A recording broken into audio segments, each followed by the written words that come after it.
بسم اللہ الرحمن الرحیم۔ رسول اللہ صلی اللہ علیہ وآلہ وسلم نے ارشاد فرمایا، قیامت کے دن میزان میں سب سے باری چیز اچھا اخلاق ہوگا۔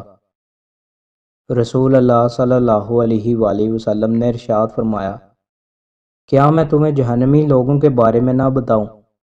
سخت مزاج، بد اخلاق اور تکبر کرنے والا جہنمی ہے۔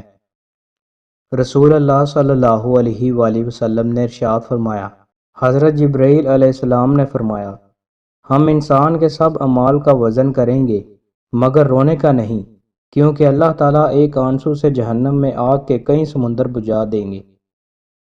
رسول اللہ صلی اللہ علیہ وآلہ وسلم نے ارشاد فرمایا، جس شخص کو یہ بات محبوب ہو کہ وہ ایمان کا ذائقہ چکھے، اسے چاہیے کہ کسی شخص سے صرف اللہ کی رضا کے لیے محبت کیا کرے۔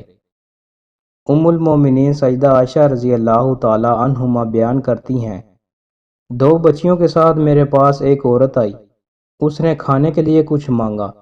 اس وقت میرے پاس ایک کھجور کے سوا کچھ نہ تھا، میں نے وہی کھجور اسے دے دی۔ اس عورت نے کھجور خود کھانے کی بجائے آدھی آدھی کر کے دونوں بیٹیوں کو دے دی اور چلی گئی۔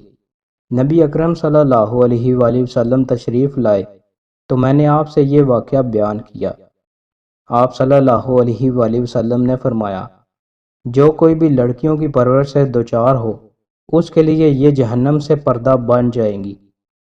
رسول اللہ صلی اللہ علیہ وآلہ وسلم نے ارشاد فرمایا، مومن بندے اور کفر کے درمیان فرق نماز کا ترک کرنا ہے۔ رسول اللہ صلی اللہ علیہ وآلہ وسلم نے ارشاد فرمایا، 5 امور سے پہلے 5 امور کو غنیمت جانو۔ نمبر 1، اپنی موت سے پہلے زندگی کو۔ نمبر 2، بیماری سے پہلے صحت کو۔ نمبر 3، مشغولیت سے پہلے فراغت کو۔ نمبر 4، بڑھاپے سے پہلے جوانی کو۔ نمبر 5، فقر و غربت سے پہلے مالداری کو۔ دوستو، مزید اچھی ویڈیوز کے لیے ہمارے چینل کو سبسکرائب لازمی کریں۔ بہت شکریہ۔